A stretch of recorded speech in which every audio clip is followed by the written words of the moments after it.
ভাই সামনে দেখি ধরে থাকি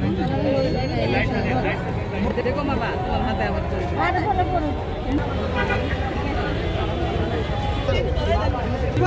সবাই সবাই একটু ঘুরে দাঁড়াও সবাই একটু ঘুরে দাঁড়াও সবাই সবাই একটু ঘুরে দাঁড়াও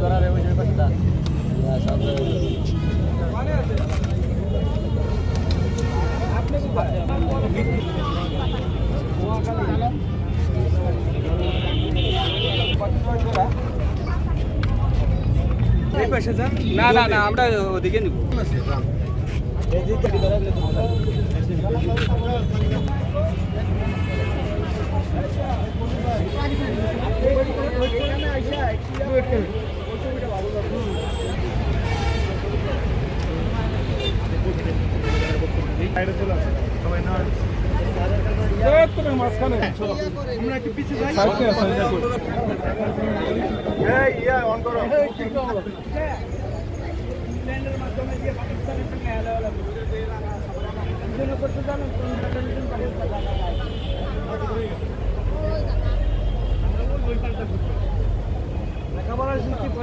কাজ করতে আসবে আগুনে পুড়ে যাবে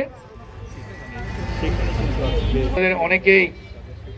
সম্পদশালী হয়েছেন আমরা এখনো পর্যন্ত ন্যায় বিচার পাইনি ক্ষতিপূরণ পাইনি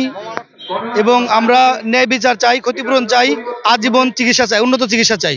আমি আমার ডানা হারিয়েছি আমি একজন শিক্ষিত প্রতিবন্ধী বেকার হিসেবে জীবনযাপন করতেছি এই 12 বছরে রানা প্লাজা ক্ষতিগ্রস্ত হয়ে আমরা এখনো কিছুই পেলাম না এখনো কিছু পাইনি আমরা কি পাবো আমরা তাও জানি না আমাদের এই অন্তর্বর্তীকালীন সরকারের কাছে আমাদের দাবি আমাদের এই ক্ষতিপূরণের যে বিষয়টা এটা পুনর্বিবেচনা করে আমাদের ক্ষতিপূরণের ব্যবস্থা করা হোক রানা প্লাজা যারা নিহত হয়েছে তাদের দাবি আদায় হওয়ার না হওয়ার একটি কারণ সেটা হলো যে অসৎ নেতৃত্ব আছে এবং যারা ক্ষমতায় যান তারা নিজেদের স্বার্থ রক্ষার জন্য মালিক থেকে বিভিন্নভাবে মামলা মকদ্দমা থেকে দেওয়ানা পাওনা থেকে ওরা বাঁচাতে চায় এবং বাঁচিয়ে রাখে ওরা আমরা আমি একজন প্রকৌশলী হিসেবে এমন মালিক চিনি যারা 40-50 বছর ব্যাংকের ঋণে জর্জরিত ব্যাংকে ঋণ দেয় না ব্যাংক থেকে শুধু আনতে জানে ফেরত দিতে জানে না তাদেরকে এই দেশের কোনো তরফ করে না এবং কোন রকম জিজ্ঞাসা করে না। স্বামী 3 তলায় চাকরি করতো সিকিউরিটি আমি 8 তলায় চাকরি করতাম চেকার আমার স্বামী 17 দিন পর লাশ পাওয়া গেছে দেশে নিয়ে যায় মাটি দিছি এখন পর্যন্ত আমরা কোনো কিছু পাই নাই সরকারের কাছে দাবি আমরা 12 বছর হয়ে গেল এখনো কেন আমাদের দাবি আমাদের কিছু দিল না আমরা কিছু পাইনি এখনো আমরা পরের বাড়ি কাজ করে খাচ্ছি আমাদের দাবি আমাদেরকে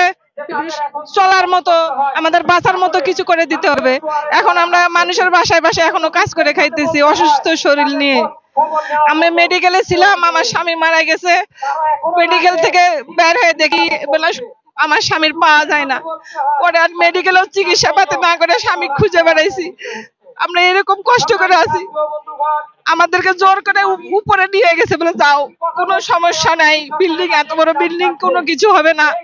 আর যাই আমার স্বামী মারা গেছে 17 দিন পর লাশ পাওয়া গেছে আমাদের এগুলো কোনো দাবি আমাদেরকে দেয় নাই সরকার এখন নতুন সরকারের কাছে আমাদের দাবি আমার স্বামী মারা গেছে আমি নিজে অসুস্থ আমার এখন আমাদেরকে বাঁচার জন্য ভালো চলার জন্য আমাদেরকে দাবি কি দিবে সরকার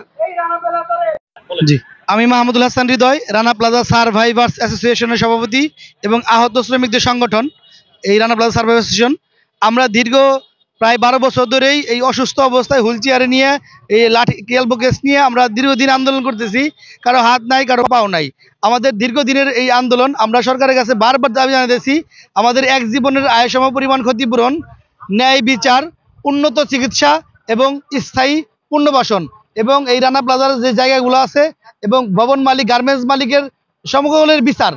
আমরা দীর্ঘদিন ধরে দাবিগুলো করে আসতেছি কিন্তু সরকার বিগত দিনে সরকার ফ্যাসিস্ট সরকার আমাদের এই দাবিগুলো কর্ণপাত করে নাই 127 কোটি টাকা বিগত ফ্যাসিস্ট হাসিনা সরকারের কাছে জমা ছিল সেই টাকা এখনো পর্যন্ত রানা প্লাজা শ্রমিকদেরকে দেয় নাই এবং সরকার বলতেছে এই অন্তর্বর্তী সরকার বলতেছে যে এটা রানা প্লাজার আহত শ্রমিকদের যদি ক্ষতিপূরণ না পেয়ে থাকে, যেখানে কোনো রানা প্লাজা শ্রমিকই ক্ষতিপূরণ পায় নাই সেখানে কিভাবে বলবে যদি ক্ষতিপূরণ পেয়ে থাকে? ক্ষতিপূরণই দেয় নাই, আর ক্ষতিপূরণ কি?